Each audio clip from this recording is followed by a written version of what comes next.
Welcome to a Gerald tutorial. Today we are going to learn how to coffee, dye, and bake fabric so that we can have something from a off-the-shelf fabric into something that is fabulous and ready for stitching. So gather up your fabrics and tools and get ready for the lesson.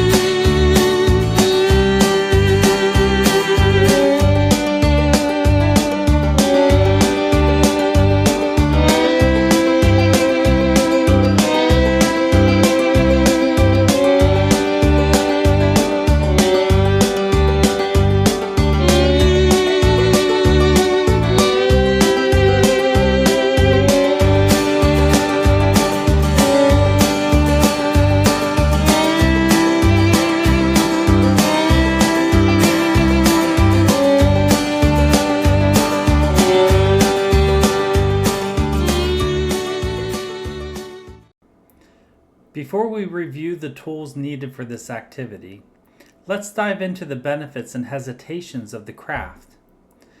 Using organic materials such as coffee to dye fabric is not a new trade. Humans have been using materials like coffee since as early as the Neolithic era to color fabrics and other porous materials. Other benefits include factors such as being 100% unique, because every piece of fabric comes out completely different. You never know what you will get. The process allows you to express your creativity, which I am always advocating. Let those ideas flow. And finally, it is inexpensive. You can take a relatively cheap or basic piece of fabric you have laying around and turn it into something that looks expensive or old. However, there are some things to consider. If you plan to pass the finished cross-stitch design down through the generations, this may not be the technique you want to use. Coffee is relatively acidic, therefore over time will eat away at your finished work, and the art will not stand the test of time. Also know, you may not get the desired effect that you were looking for, and you may have to try a few times to get that perfect piece of fabric, using both resources and time. Now that we have weighed the pros and cons of this technique, let's take a look at the tools that we will need. Of course, we will need fabric. Any cross-stitch fabric will do. Linen, even weave, and Aida all will work. Please note, each fabric type will dye differently based on the composite makeup of the fabric. Even weave is known to have a lighter, more subtle finished look compared to linen or Aida. A pot of coffee is next. Fresh or old, it does not make a difference.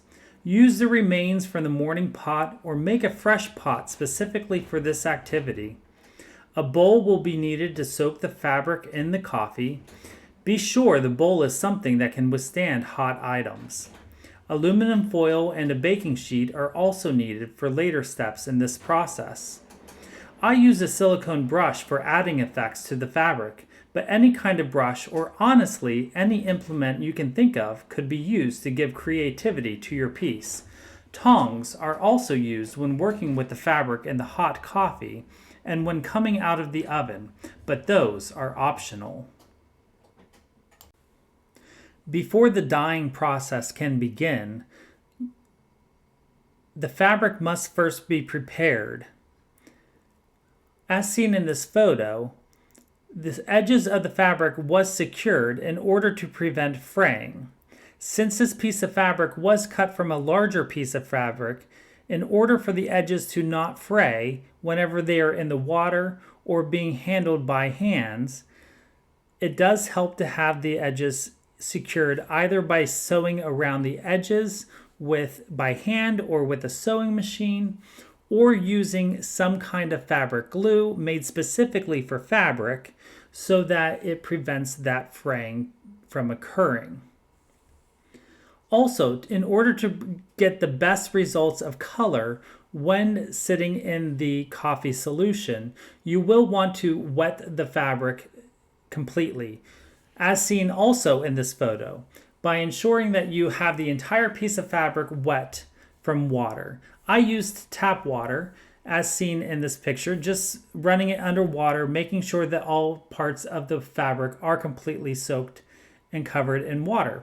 However, that is also an option for you that you do not have to follow through. Again, creativity is vital here. What the water does is just allow a more even coating of coffee to be absorbed. So if you want a much more mottled effect, you do not have to soak the fabric in water. Now that the preparing of the fabric has been complete, we are finally getting to some of the more exciting parts of the process. Once the fabric has been wet with water, we can now add it to the coffee solution. So, add the coffee and the fabric into the bowl and allow it to sit. You can let it sit for as long as you want. I prefer to allow it to sit for about 30 minutes, and then I will remove it from the bowl. However, it is totally up to you for how long you want it to sit. The longer you sit, the darker the fabric color will be.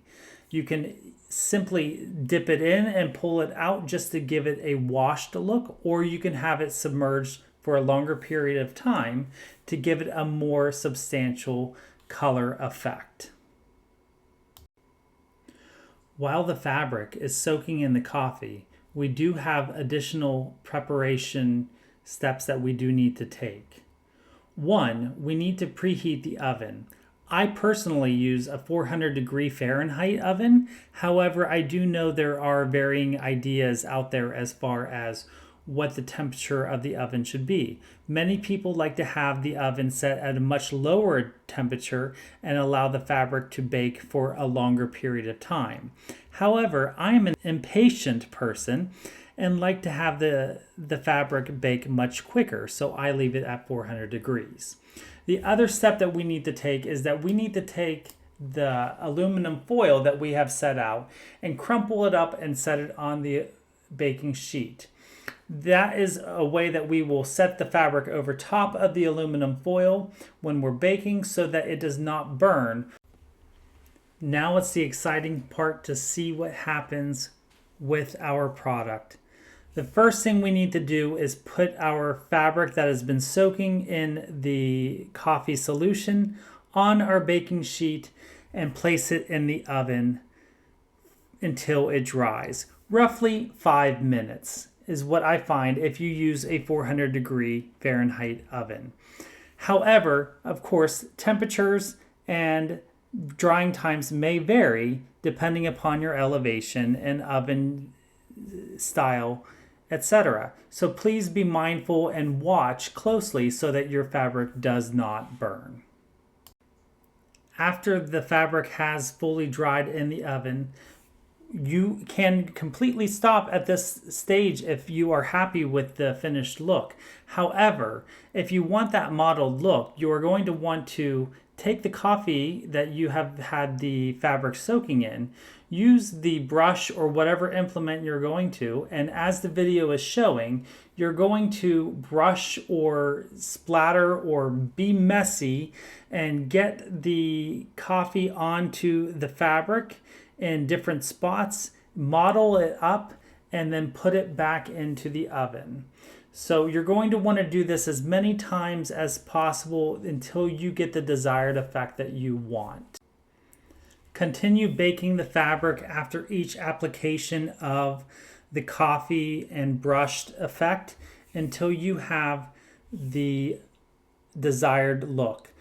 Again, I still use the 400-degree temperature, roughly 3 to 5 minutes, maybe longer, depending upon how much coffee I splatter onto the fabric. As seen here, the possibilities are endless. On the left is the finished design that I was able to create with the coffee dyeing effect. On the right is the piece the color of the fabric that I started with. So any piece of fabric that you have that you want to give a different look to, this is a great technique that can be used to really change up the way that your cross-stitch piece looks. I hope that you use creativity and ingenuity to come up with some amazing pieces of art. Really, the world is your oyster as far as the amount of possibilities that you can come up and create with this technique.